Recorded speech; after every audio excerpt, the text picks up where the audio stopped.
मैनपुरी, जनपद मऊ, जनपद भदोही, जनपद आगरा और जनपद गाजियाबाद, ये मतलब 9 आज ये सामान्य सुविधा केंद्र ठीक है ना, ये आपके कदमों से आप शिलान्यास हुआ है। इसके साथ साथ मतलब वो एक ऑनलाइन पोर्टल भी कर, ऑनलाइन पोर्टल भी मतलब ये आप एक बार आइए। ये ऑनलाइन पोर्टल भी ये जो सामान्य सुविधा केंद्र में कहाँ है भैया? ये फोटो से ही है ना, ये थोड़ी है, खुलेगा नहीं चलेगा। चलो चलिए हो गया, चालू कर दिया। ये ऑनलाइन है, सेंट्रल एक्टिविटी ऑनलाइन है। चलिए आपकी भदोही में भदोही वूलन एसोसिएशन है। नहीं, इसमें क्या है अब इसके बाद? ये सर कॉमन फैसिलिटी सेंटर के लोगों से बात करें, इनसे बातचीत भी, उनसे बातचीत करनी है। 3 लोगों कितने लोगों से? 3 से। ठीक है। भदोही करेक्ट हो। आदरणीय मुख्यमंत्री जी, आज 47 में भदोही में स्थापित होने ये रॉ मटेरियल प्रोसेसिंग सेक्टर, ये क्या होता है सर, ये लुधियाना से वूल लाते थे। ये आपका जो है, आपका भदोही से जो है यहाँ पे आवाज ठीक नहीं आ पा रही है। आप अपना परिचय देंगे? आप भदोही वूलन एसोसिएशन से हैं? सर मैं M.A. खान, हाँ भदोही से। हाँ, आप बताइए क्या क्या प्रोजेक्ट है? आपके शासनकाल में सर भदोही जनपद को ODOP के अंतर्गत CFC वूल प्रोसेसिंग सेंटर की स्वीकृति हुई है। टोटल प्रोजेक्ट 8 करोड़ 68 लाख का है, जिसमें SPV अंशदान 83 लाख। इस वूल प्रोसेसिंग सेंटर में आधुनिकतम मशीन लगाई जाएगी, जिसको भविष्य में उन्नतीकृत भी किया जा सकता है। इसकी उत्पादन क्षमता 4500 से 5000 केजी प्रतिदिन होगी। यह भदोही जनपद में सबसे ज्यादा प्रोडक्शन की यूनिट होगी। यूनिट का प्रोडक्ट जो वूल बनेगा वो 5 रुपए से 10 रुपए प्रति केजी सस्ता बुनकरों को मिलेगा। इससे लगभग 2000 बुनकर लाभान्वित होंगे और इस यूनिट से 3 से 4 तो एम्प्लॉयमेंट भी जनरेट होगा। देखिए मैं धन्यवाद। आप लोगों को बहुत बहुत धन्यवाद दूंगा और बधाई भी कि भदोही वूलन एसोसिएशन ने वहां पे बहुत अच्छा काम किया है। मुझे पिछले दिनों वहां जाने का अवसर भी प्राप्त हुआ था और जब कोरोना के बाद पहला लॉकडाउन का कार्यक्रम पूरे देश में लागू हुआ था, उसके उपरांत जिन क्षेत्रों ने सबसे पहले एक्सपोर्ट की सुविधा मांगी थी उसमें से भदोही भी है। देखिए आपके पुरुषार्थ का फल है कि आप लोग उत्तर प्रदेश को आज एक्सपोर्ट हब के रूप में स्थापित करने का कार्य भी कर रहे हैं।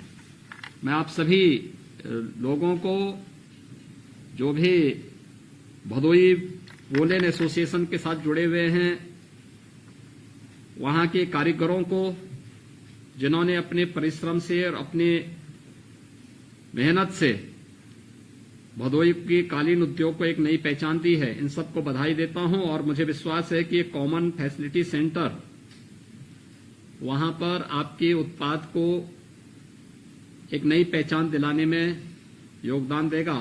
खान साहब आपको और आपकी पूरी जो एसोसिएशन है इनको बहुत बहुत बधाई। धन्यवाद सर। ये अगला सर, ये हमारा कॉमन फैसिलिटी सेंटर है आगरा में। आगरा शू आर्टिसन एसोसिएशन है। ये शू जूता बनाने वाले कारीगर हैं जिनकी ये एसोसिएशन है आगरा। हेलो, हाँ जी, हाँ मेरा राम श्रीका, मैं आगरा से राजू प्रथम बोल रहा हूँ सर। हाँ, हम लोग गांव में छोटे छोटे कारीगर हैं जो अपने कपड़ ला करके और जूता बनाने का काम करते हैं। उसमें हमारे साथ ग्रामीण लोग भी काफी जुड़े हुए हैं और आपके द्वारा जो योजना चलाई जा रही है कोडू की, इसके अंतर्गत हमें ज्ञान हुआ, हमें जानकारी मिली कि आपके उसके सुविधा केंद्र की स्थापना हो सकती है। तो हमने आपके जिला उद्योग केंद्र से सहयोग साधा और मदद मांगी। उनके सहयोग से हमने सामूहिक सुविधा केंद्र की स्थापना की, जिससे कि हमारे यहाँ दूध की गुणवत्ता को और जो आपके द्वारा जो मशीन है नाम की जाए उसके द्वारा अच्छा जूता बनाया जा सके। अभी तक हम जो जूता बनाते थे सर वो अपने ही पैटर्न से पुराने तरीके से बनाते थे, तो अब जो जूता चल रहा है वो आधुनिक टेक्नोलॉजी के अनुसार, जिसकी कि हमारे द्वारा बनाए जूते की गुणवत्ता उसके मुकाबले नहीं है। इससे हमें उम्मीद है और भरपूर आशा है आपके द्वारा जो कार्यक्रम चलाया जा रहा है उसके द्वारा जो हमें प्रोडक्ट या जो मशीनें मिलेंगी उसको हम अच्छे तरीके से अपना जूता बना करके और लोगों की इसका सुविधा दे सकें। ये हमारी राजू जी, आपको आगरा शू आर्टिजन्स एसोसिएशन को मैं बहुत बहुत बधाई दूंगा कि आप लोगों ने अपनी मेहनत से जो कार्य किया है, कोरोना काल खंड में भी आगरा के इस परंपरागत उद्यम को आप लोगों ने मेहनत और एक पहचान भी उपलब्ध करवाई है। और मुझे याद है जब कोरोना काल खंड के दौरान, फर्स्ट वेव के दौरान जब बाहरी निवेश को लाने की बात हुई थी तो आगरा उसमें नंबर 1 पर था। यह आपकी मेहनत और आपका परिश्रम और आपके जो कारीगर हैं, इन सबके द्वारा जो एक प्रयास किया गया है उसी का परिणाम है। और इसीलिए सरकार ने प्रोडक्ट डेवलपमेंट सेंटर और रॉ मटेरियल बैंक के लिए यह सीएफसी आगरा के लिए स्वीकृत किया है। मुझे विश्वास है कि आप सभी लोग इस सुविधा का लाभ आने वाले समय में लेंगे और आगरा के इस परंपरागत उत्पाद को न केवल देश के अंदर बल्कि अंतर्राष्ट्रीय स्तर पर भी लोकप्रियता की एक नई ऊंचाइयों तक पहुंचाने में योगदान देंगे। मैं आपको और आपके पूरे एसोसिएशन को एक बार फिर से बधाई देता हूं और अपनी शुभकामनाएं भी। हमारी तरफ से आपको बहुत बहुत धन्यवाद और हमारी पूरी एसोसिएशन की तरफ से आपको जनपद आगरा की तरफ से आपको धन्यवाद जी। सर, ये हमारा अगला सुविधा केंद्र गाजियाबाद में है। ये मॉडर्न टूल रूम यहाँ बनाया है। ये यहाँ पर AKG फाउंडेशन है, उनके परिसर में गाजियाबाद। अग्रवाल साहब जी। माननीय मुख्यमंत्री जी, जय हिंद। मैं group captain doctor R.K. Agarwal हूँ और मैं ये जो गाजियाबाद का CFC है, AKG foundation for innovation in product development, उसका मैं चीफ एग्जीक्यूटिव ऑफिसर हूँ। सबसे पहले तो हम अपने 22 इंडस्ट्री पार्टनर्स और जो भी यहाँ पर हमारे डिस्टिंग्विश्ड गेस्ट हैं उनकी ओर से आपका बहुत बहुत धन्यवाद करना चाहेंगे कि आपने गाजियाबाद में इस इतने बड़े सेंटर के लिए स्वीकृति करवा दी। तो गाजियाबाद में बेसिकली अधिकतर इंडस्ट्रीज जनरल इंजीनियरिंग गुड्स को डील करती हैं, लेकिन उनकी कुछ लिमिटेशंस थी कि एक्सपेंसिव इक्विपमेंट या ऐसा इक्विपमेंट जो कि पूरी तरह यूटिलाइज नहीं हो पाएगा, तो वो खुद अफोर्ड नहीं कर पाते थे।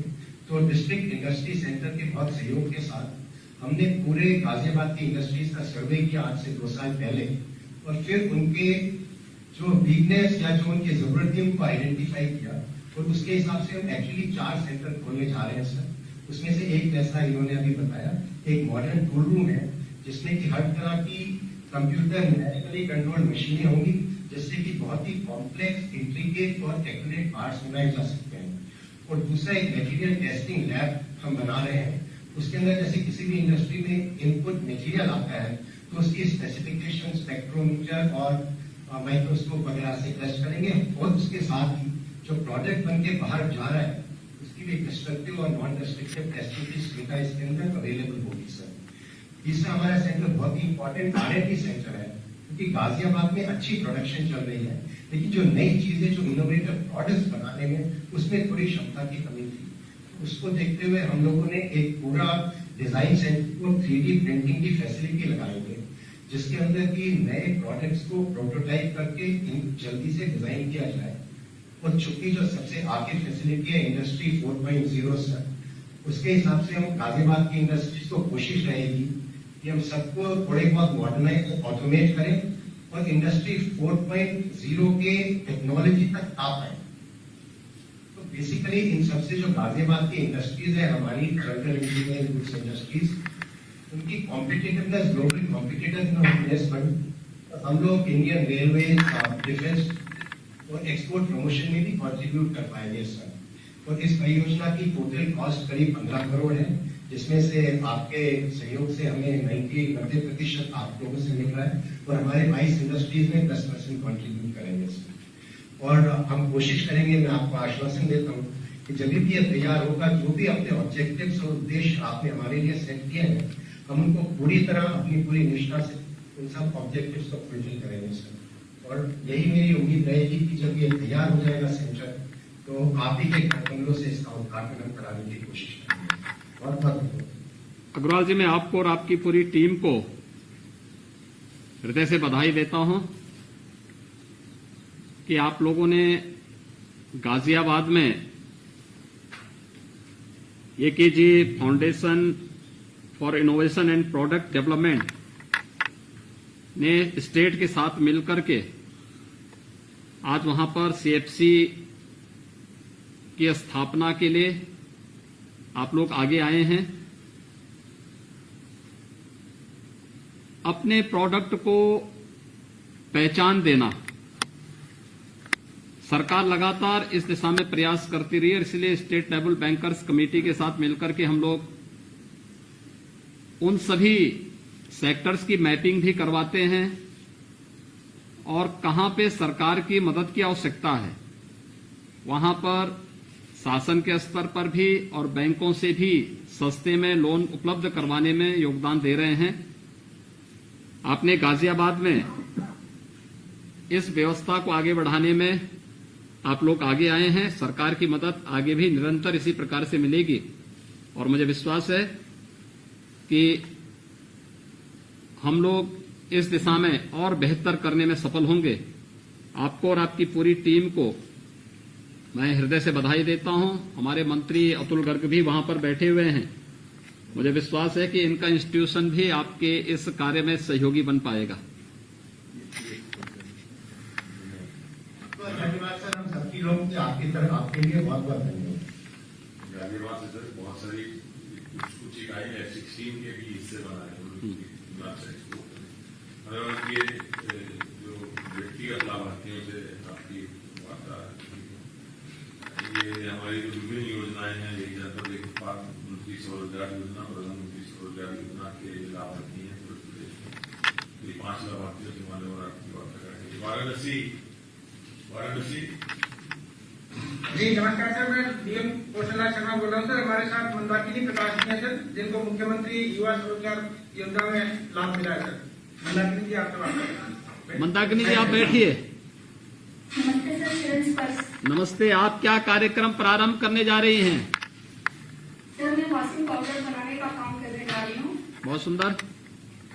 वॉशिंग पाउडर कितने का ऋण आपने लिया है? सर 10 लाख का मैंने लोन लिया है। इसकी ट्रेनिंग भी ली है? जी हाँ सर, मैंने इसके पहले सर मैंने ट्रेनिंग लिया है सर। हाँ जी। जन शिक्षा संस्थान से मैंने सर लिया था इसका ट्रेनिंग। हाँ जी। तो ये ट्रेनिंग के बाद जो आप जो है वहां पर ये डिटर्जेंट पाउडर के निर्माण का कार्य करेंगे, तो इसके लिए मार्केट भी ढूंढा होगा आपने, बाजार भी ढूंढा होगा? जी हाँ सर, अपने जो लोकल मार्केट है उसको मैंने अभी पकड़ा है सर। तो आपको विश्वास है ना कि आप जो उत्पाद यहाँ से तैयार करेंगी वह मार्केट में उसकी डिमांड होगी और आप आसानी से अपने व्यवसाय को आगे बढ़ा पाएंगे? जी सर, मैं कोशिश यही कर रही हूँ कि आसानी से हो सके सर। कितने लोगों को इससे रोजगार की संभावना बन सकती है? सर अभी तो मैंने 4 से 5 लोगों को रोजगार दिया है सर। आगे काम अच्छा चला तो मैं और लोगों को भी रोजगार दूंगी सर।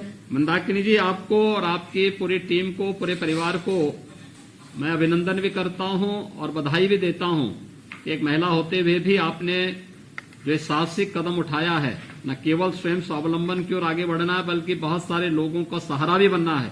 ये बहुत अभिनंदनीय है और मैं मुख्यमंत्री युवा स्वरोजगार योजना के अंतर्गत जो ये सुविधा आज आपको प्राप्त हो रही है, इसके लिए आपको बहुत बहुत बधाई देता हूँ। सर मैं हाथ जोड़कर आपसे विनती करना चाहती हूँ कि सर आपकी वजह से हम नागरिकों को अपना सपना पूरा करने का मौका मिला। सर मैं बहुत बहुत आभारी हूँ सर। नहीं, हम लोग, सरकार हमेशा आप लोगों के साथ में है और आप लोग तो बहुत सारे लोगों के लिए प्रेरणा स्रोत हैं। बहुत बहुत अभिनंदन। ये ललितपुर से आकाश जैन जी हैं, ये हापुड़ से। नमस्कार सर, डीएम ललितपुर बात कर रहा हूँ सर। हमारे साथ में आकाश जी ने सर, मुख्यमंत्री युवा स्वरोजगार योजना के अंतर्गत इनको 10 लाख लोन मिला सर। आकाश जी बात करेंगे। आकाश जी, सर मैं हाँ, क्या काम प्रारंभ कर रहे हैं आप? जी सर, हमारा एक छोटा सा सर एक ऑटो रिपेयरिंग सेंटर शुरू किया था सर। हाँ जी, तो जिसमें सर मुझे पता चला कि उद्योग विभाग से कोई मुख्यमंत्री योजना है, हाँ, तो उसके तहत मैं साहब वहाँ गया, तो वहाँ मैं एसके सूर्यवंशी सर से मिला, तो उन्होंने मुझे बताया कि एक मुख्यमंत्री युवा स्वरोजगार योजना के अंतर्गत आपको ऋण मिल सकता है। तो सर मैंने उनके मार्गदर्शन पर आवेदन किया, तो सर आज मुझे उसका लाभ मिलने जा रहा है। आप इससे क्या क्या काम प्रारंभ करेंगे? सर इससे मैं सर अपने जो ऑटो रिपेयरिंग सेंटर है सर, उसमें नई मशीनरी टूल्स वगैरह लेके आऊंगा सर, जिससे सर मैं आगे कुछ लगभग 8 से 10 लोगों को साथ रोजगार दे सकता हूँ। रोजगार का भी सृजन होगा, साथ साथ आपका कार्य जो चल रहा है इसमें बढ़ोतरी भी होगी। बिल्कुल। इसके लिए स्कोप है। आपको क्या लगता है कि आपका ये कार्य वहां प्रारंभ होगा तो क्या इसकी वहां पर डिमांड है? सर ऑटो रिपेयरिंग सेंटर की सर बहुत जनरली बहुत ज्यादा डिमांड रहती है सर। ठीक है। और जो उससे नई टेक्निक वगैरह आती है, जो नए टूल्स आएंगे सर, उससे भी सर जल्दी लोगों का काम होगा सर। इसमें सर जो ट्रैक्टर रिपेयरिंग का भी सर हम लोग काम करेंगे, इससे सर हमारे किसानों को भी ये मैकेनिक वगैरह हैं आपके पास?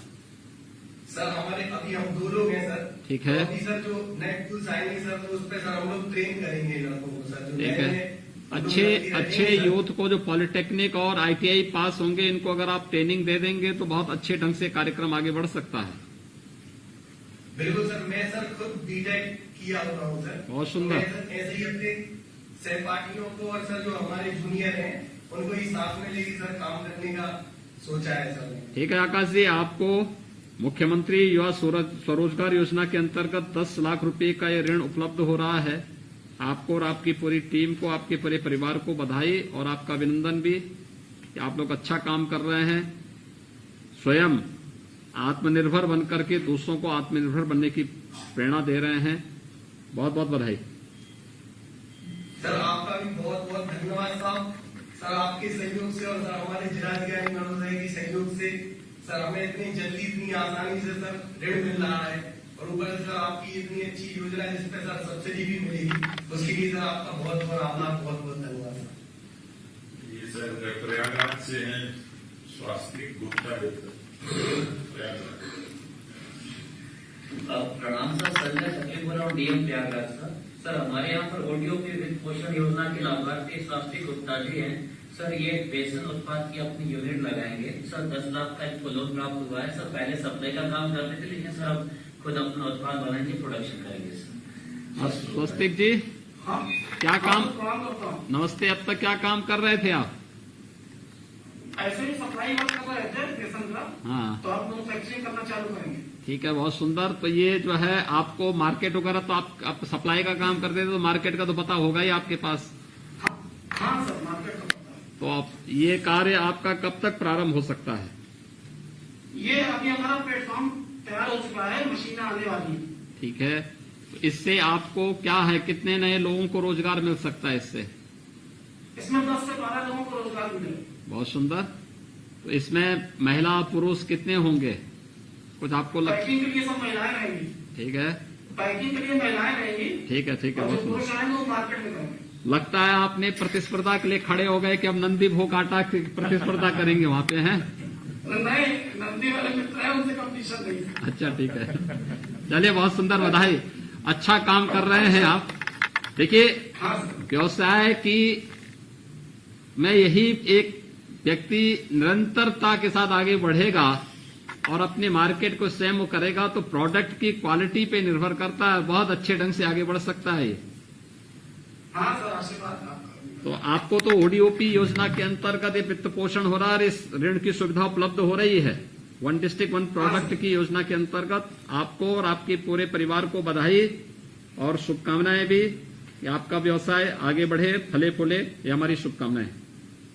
बिल्कुल, धन्यवाद। सर ये लाभार्थी हैं शमशुद्दीन मोहम्मद गोरखपुर से। गोरखपुर। नमस्कार सर, जिलाधिकारी गोरखपुर विजेंद्र पटेल बोल रहा हूँ सर। मेरे साथ शमशुद्दीन मोहम्मद जी है सर। ये इनका सर प्रधानमंत्री रोजगार सृजन योजना के अंदर 10 लाख रुपया प्राप्त हुई है। वो इन्हें साइबर कैफे खोलेंगे सर, आपसे बात करेंगे सर। शमशुद्दीन क्या काम का शुरू करने जा रहे हैं आप? मंत्री नमस्कार। हाँ नमस्ते।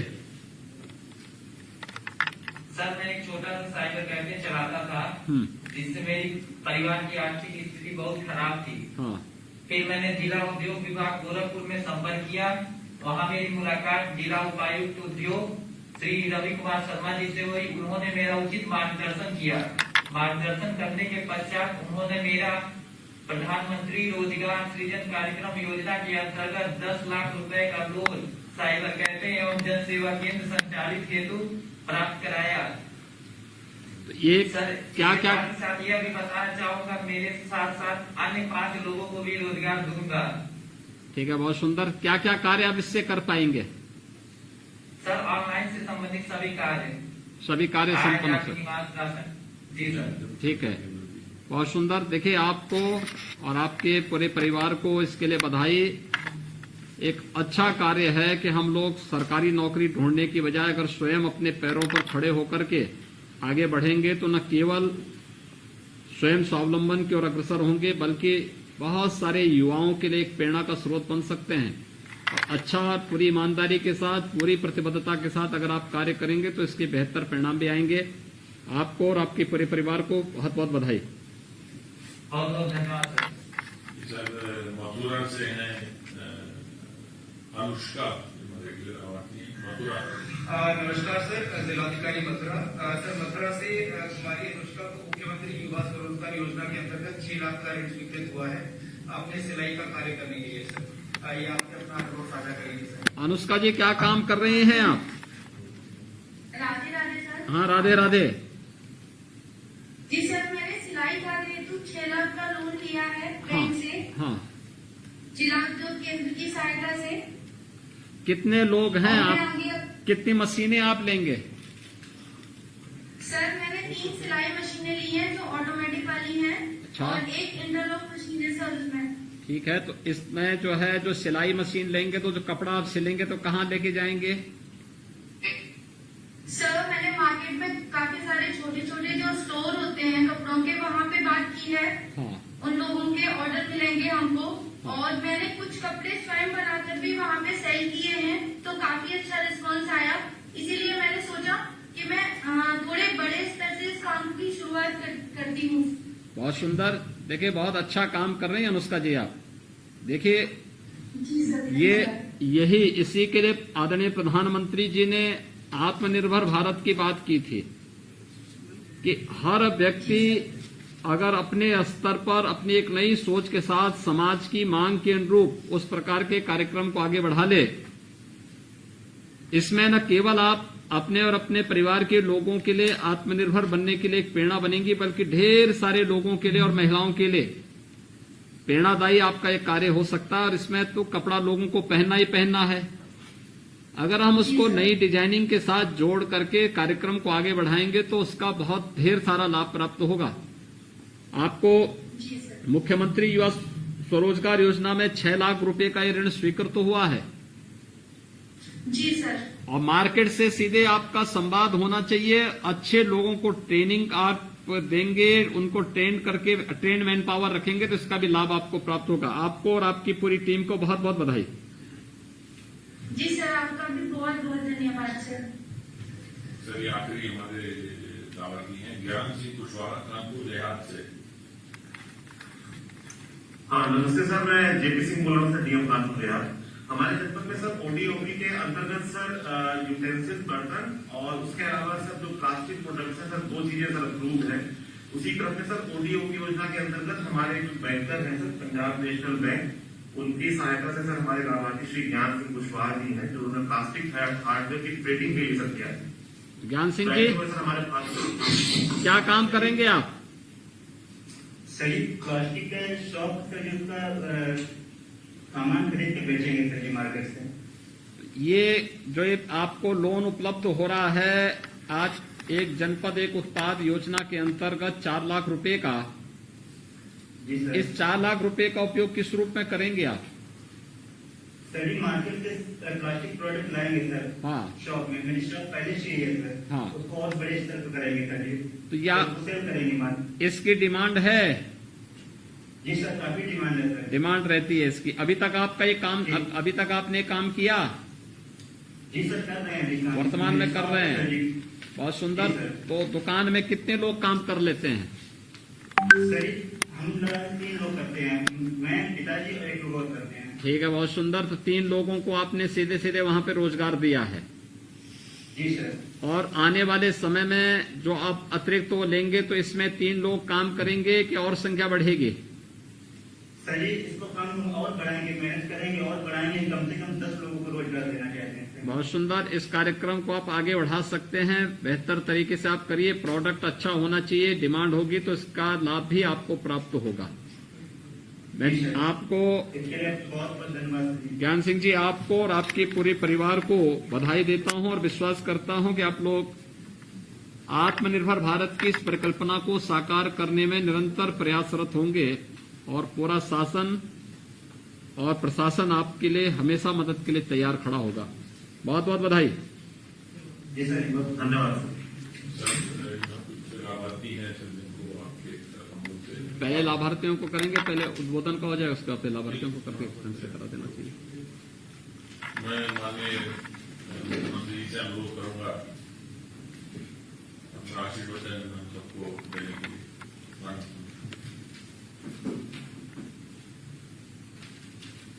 ऑनलाइन स्वरोजगार संगम कि आज के इस कार्यक्रम में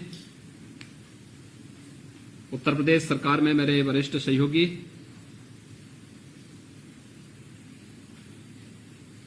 खादी एवं ग्रामोद्योग, रेशम, हथकरघा, वस्त्रोद्योग, सूक्ष्म लघु मध्यम उद्यम और निर्यात प्रोत्साहन विभाग के मंत्री श्री सिद्धार्थनाथ सिंह जी, प्रदेश के अवस्थापना और औद्योगिक विकास के आयुक्त श्री संजीव मित्तल जी, अपर मुख्य सचिव एमएसएमई श्री नवनीत सहगल जी,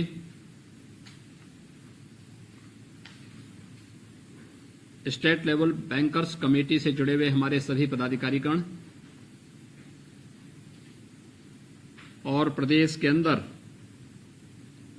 विभिन्न जनपदों में आज की इस सुविधा का लाभ प्राप्त करने वाले हमारे लाभार्थीगण, प्रशासनिक अधिकारीगण और उपस्थित भाइयों बहनों, मैं सबसे पहले विभाग को इस बात के लिए बहुत बहुत धन्यवाद देता हूं कि इन्होंने कोरोना महामारी के दूसरे लहर में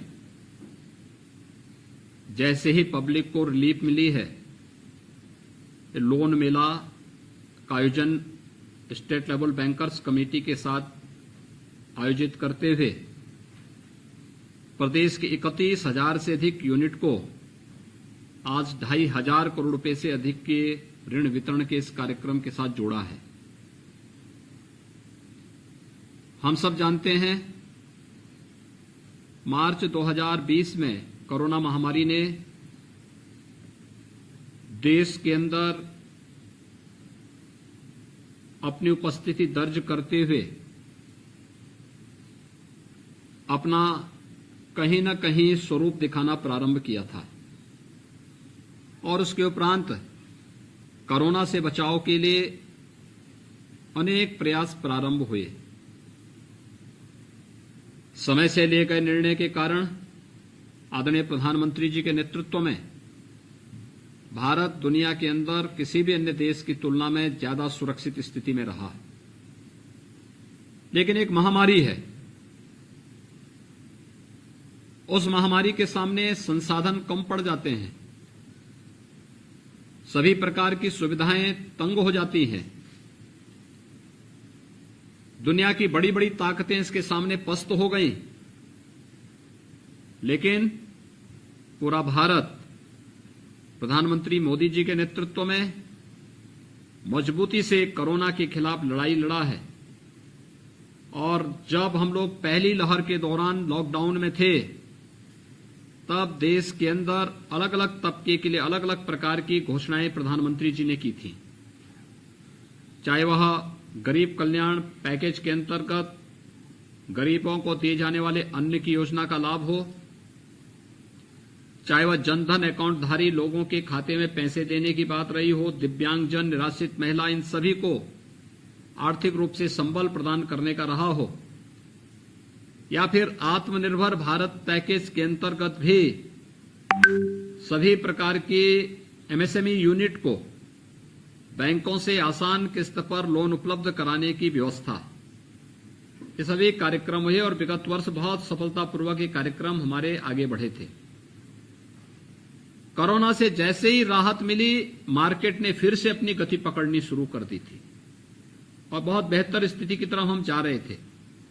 लेकिन हमने इस बात को देखा होगा, पिछले कुछ समय से, मार्च के अंत से लेकर के 2021 में फिर से कोरोना ने अपना रूप दिखाना प्रारंभ किया और देश के विभिन्न राज्यों में इस महामारी का कहर एक बार फिर से बरतता हुआ दिखाई दिया।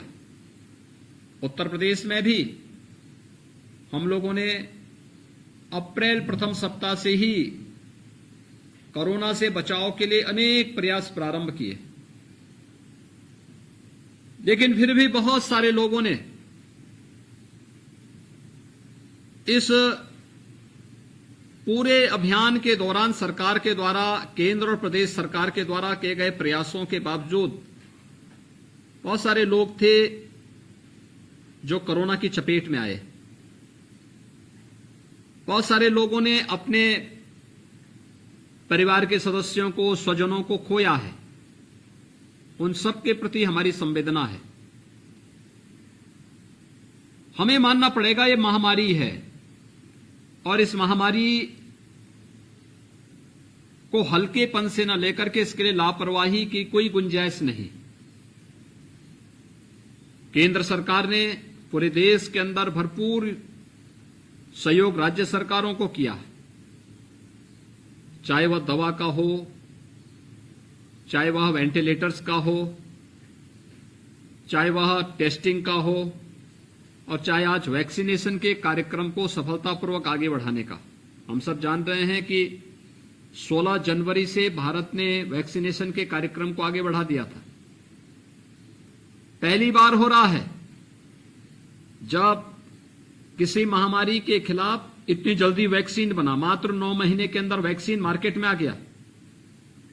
16 जनवरी से भारत के अंदर वैक्सीनेशन का कार्यक्रम सफलतापूर्वक प्रारंभ हुआ। पहले चरण में कल्पना करिए, अगर 16 जनवरी से वैक्सीनेशन का ड्राइव देश के अंदर प्रारंभ नहीं होता तो ये सेकेंड वेव का मुकाबला हमारे हेल्थ वर्कर्स कैसे करते, चिकित्सक कैसे करते।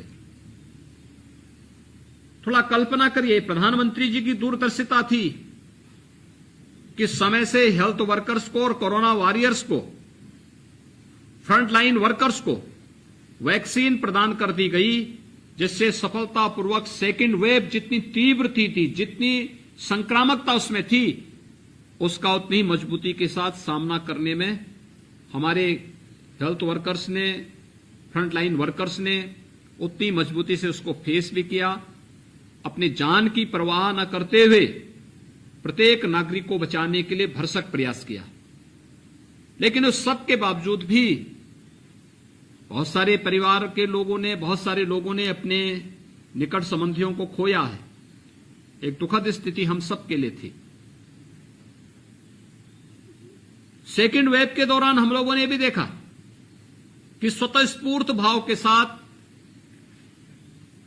बंदी की कार्यक्रम को हमारे व्यापारिक संगठनों ने आगे बढ़ाया। उसके लिए हमें लॉकडाउन लगाने की आवश्यकता नहीं पड़ी। हमने सामान्य कोरोना कर्फ्यू लगाया, आवश्यक वस्तुओं की किसी प्रकार की किल्लत न होने पाए,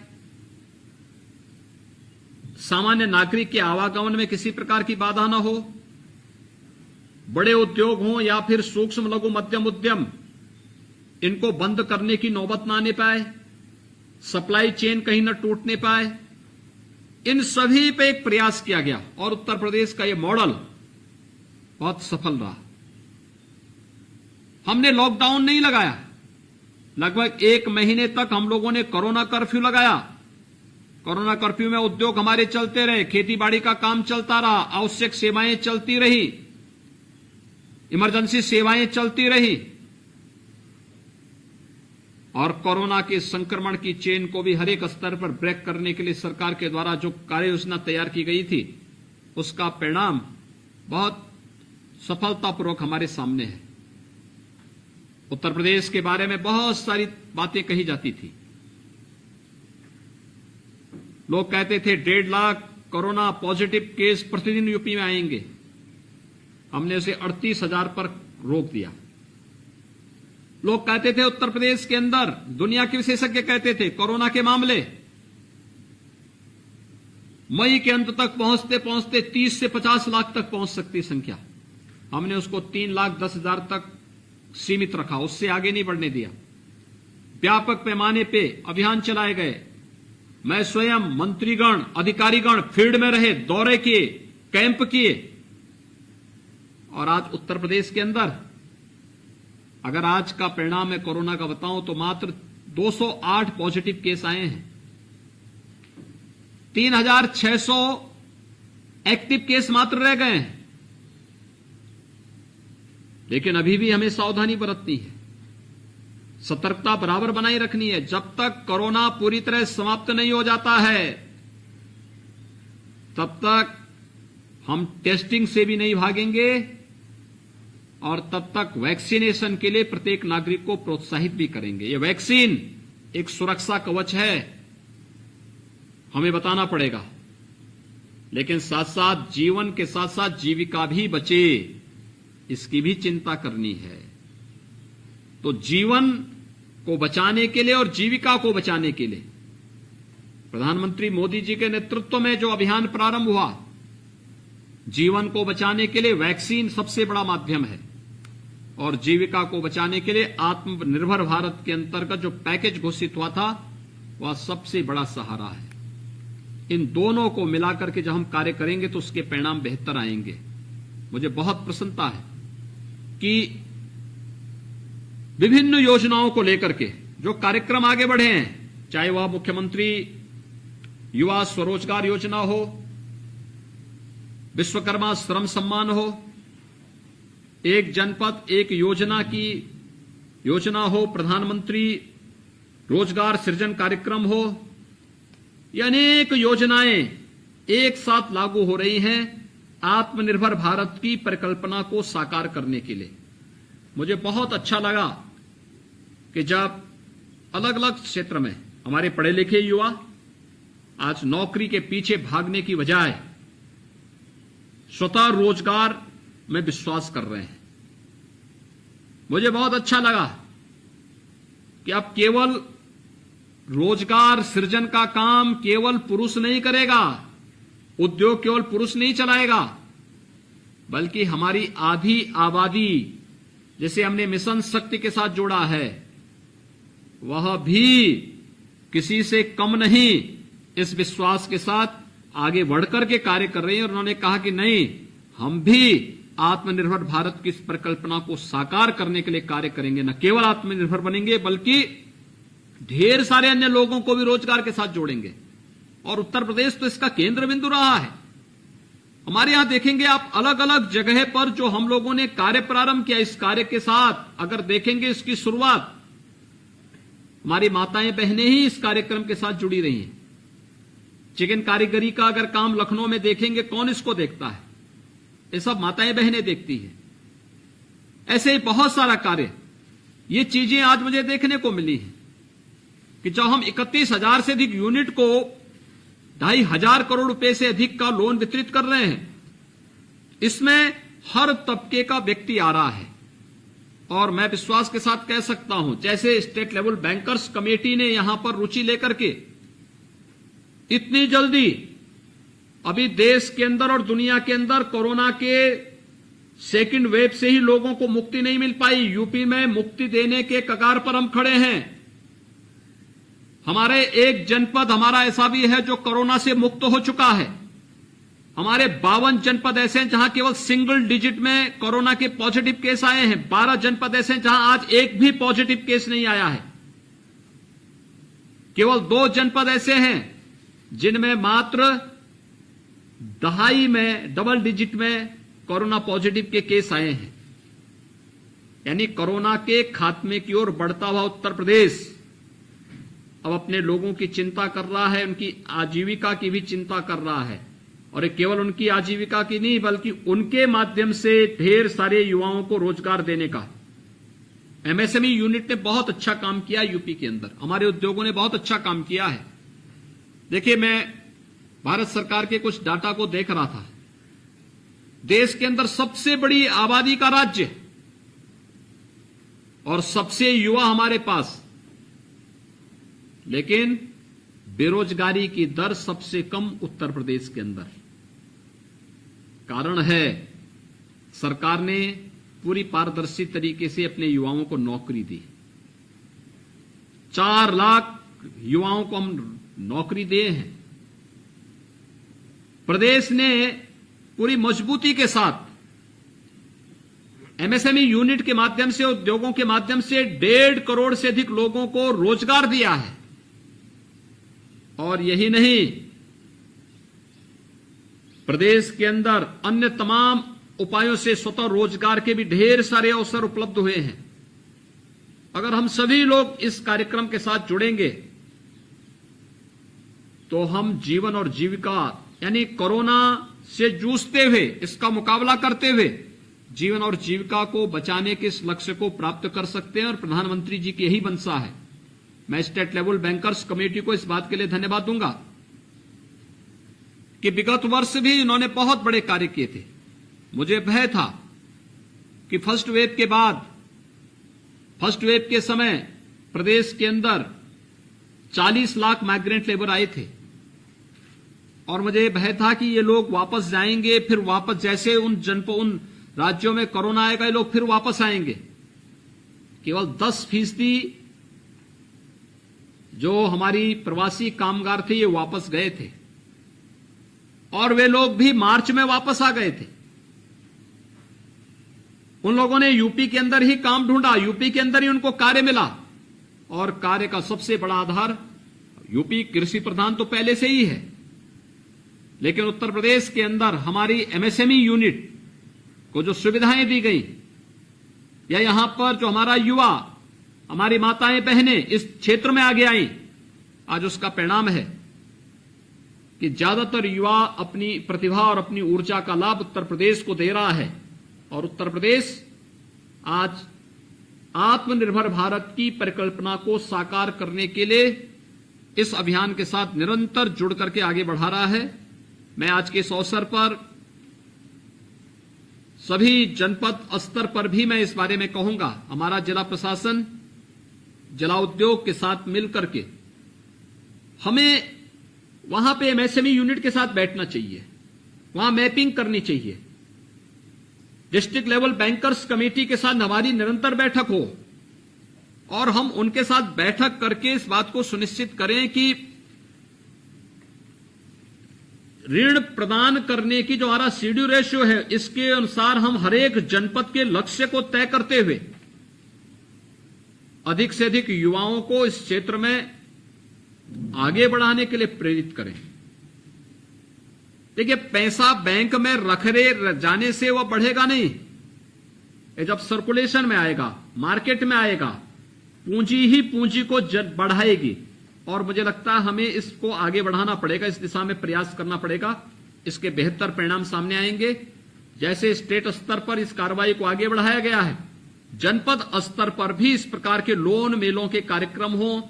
माननीय सांसद, माननीय विधायकों को उस कार्यक्रम के साथ जोड़ा जाए, प्रभारी मंत्रियों को इस कार्यक्रम के साथ जोड़ा जाए हमारा प्रयास होना चाहिए 75 जनपद हैं तो कम से कम 75 लोन मेले अगले 1 महीने के अंदर प्रदेश के अंदर आयोजित हों और वहां पर हम उन लोगों को जो इस फील्ड में काम करना चाहते हैं, बहुत कुछ है, बहुत पोटेंशियल है उत्तर प्रदेश में, केवल उसको एक मंच दे देना है, एक प्लेटफॉर्म दे देना है।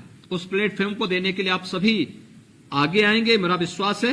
मैं एक बार फिर से विभाग के मंत्री श्री सिद्धार्थनाथ सिंह जी को, अवस्थापना और औद्योगिक विकास आयुक्त श्री मित्तल जी को, अपर मुख्य सचिव श्री नवनीत सहगल जी को और बैंकर्स कमेटी से जुड़े हुए अपने सभी अधिकारियों को हृदय से धन्यवाद दूंगा कि आज उन्होंने सेकेंड वेव के बाद एक बड़ी राहत देते हुए इस कार्यक्रम को यहां पर आयोजित किया है। मुझे पूरा विश्वास है कि अधिक से अधिक हमारे जो एमएसएमई यूनिट हैं इस सुविधा का लाभ ले पाएंगे। जिन लोगों को आज इस सुविधा का लाभ मिल रहा है उन सबको मैं हृदय से बधाई देता हूं, अपनी शुभकामनाएं देता हूं और विश्वास व्यक्त करता हूं कि उनका यह कार्य सफलतापूर्वक उन्हें एक नई ऊंचाइयां इस व्यवसाय के क्षेत्र में प्रदान करेगा। आप सबके प्रति मेरी बधाई और शुभकामनाएं। धन्यवाद। जय हिंद।